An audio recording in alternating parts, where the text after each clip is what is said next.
Hello everyone, my name is Victor Andrade and today I'm going to be presenting about international technology and technological commerce and how the world has been affected. Technology is advancing more and more every day, which means that as technology advances, there are more ethical and legal issues that rise that we have never found before.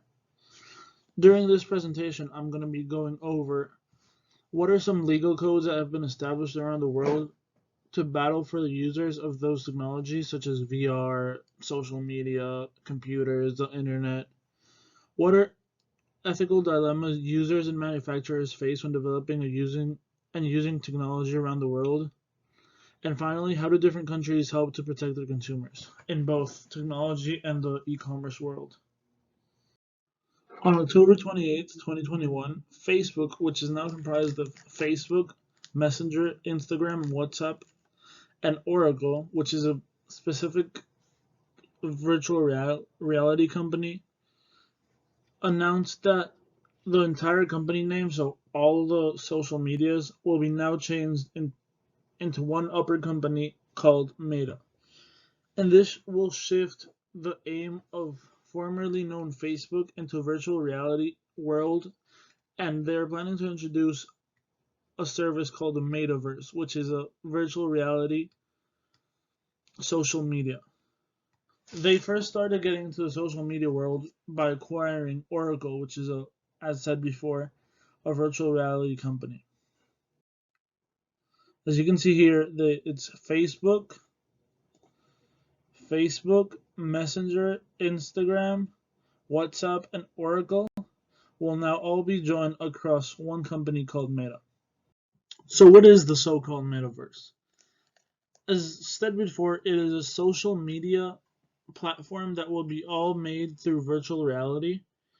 And this is a gray area in many areas because no one, since virtual reality is so new, no one really knows how it will affect the human mind, and this can include via ads, via how explicit or not the content may be. Everything we know about technology can be changed through virtual reality since it is such a deeper level of immersion from the human mind than just, for example, a phone or a computer. As you can see here, this is what one of the examples that Meta has given, where it would be a virtual office where you could connect with your peers like Zoom, except it would be virtual reality, so you could every time you move your head and everything you hear would be spatial audio as well. So we're going to be talking about the UK regulation system for the VR, and it is divided into four different groups. The UK regulation system is a self-regulating system, which means that developers and people who broadcast advertisements abide to follow the rules when they enter the advertisement world, meaning that every code is split into different sort of ads, for example, radio, social media, game ads, browser ads, and the four different systems are Ofcom, the UK CNBA, and the CAP and the BCAP. We're going to be talking about the last two, the CAP and the BCAP, which cover non-broadcast advertisements such as anything that's outside the radio or the TV or anything that's broadcast to entire cities or nations. And that is the code that the VR enterprises such as Meta must abide by. So the CAP code, the major idea from the CAP code is that in section 2.1, it states that advertisement must be identifiable as advertisement before the consumer has engaged with them. This means that a consumer in a virtual reality headset or world must know that what they're watching is an advertisement and it's not part of the experience. This comes to be an issue because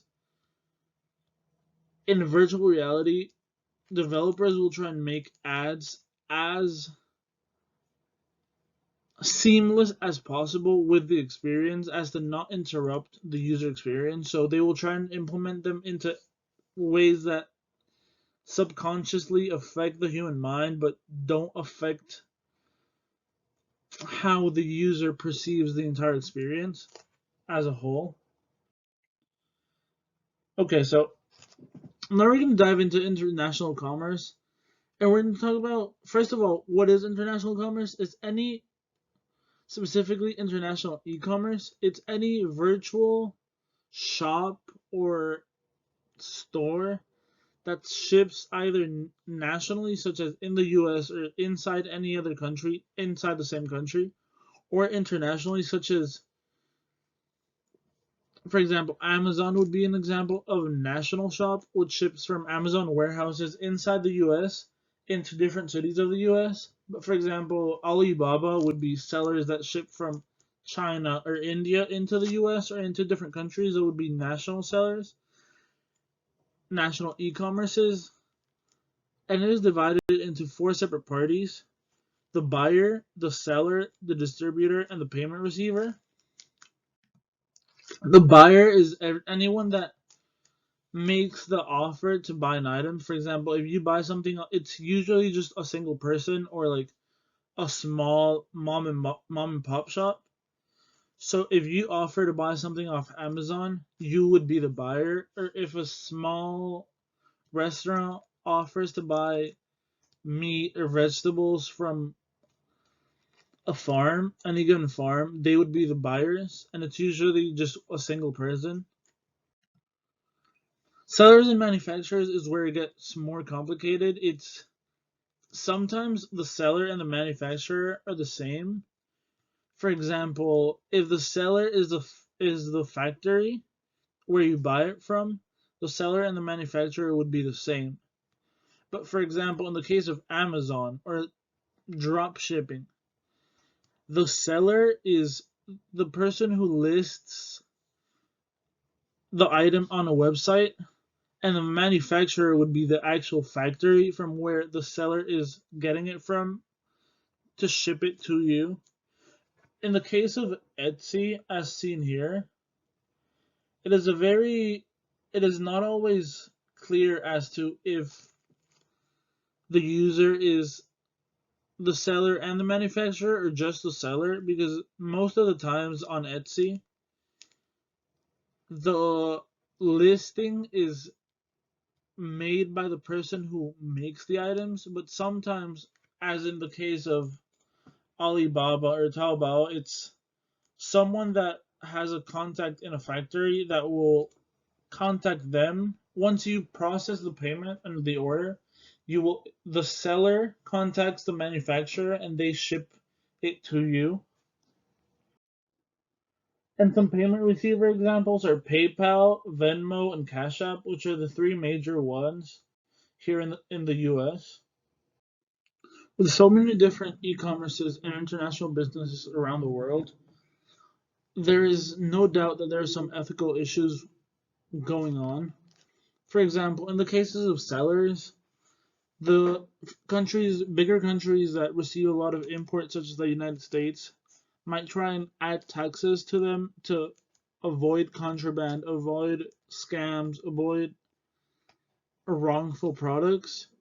So the sellers might try and send the packages through different countries or as personal packages instead of commercial packages in order to avoid the tariffs. And the buyers, for example, might buy something and then use it once and then return it, or say the item has arrived when it did not arrive when it did, actually, in order to get a full refund. The ethical analysis used in this is the rights theory analysis, and it is comprised of four different pillars. One being the right to truth, right to privacy, right to not be injured, and right to what is agreed.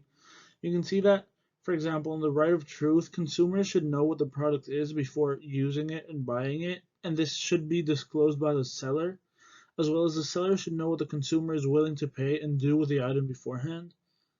Also, for example, in the right to what is agreed, the consumer should get exactly what is expected and agreed upon within the time frame that is agreed upon, and sellers should receive the correct payment through the correct payment method.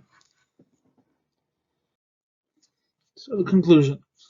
Technology is a very growing and rising topic in the world as new technologies, new methods for everything come into play. Ethical issues are presented both sides on people that use technology and people that sell it and develop it. And I believe consumers should know what they're getting into whenever they're getting into the technological world, whether it be VR, e-commerce, is anything that has to do with technology. Consumers should know what they're getting into and know the legal and ethical issues that can be encountered on throughout the way. Thank you for watching.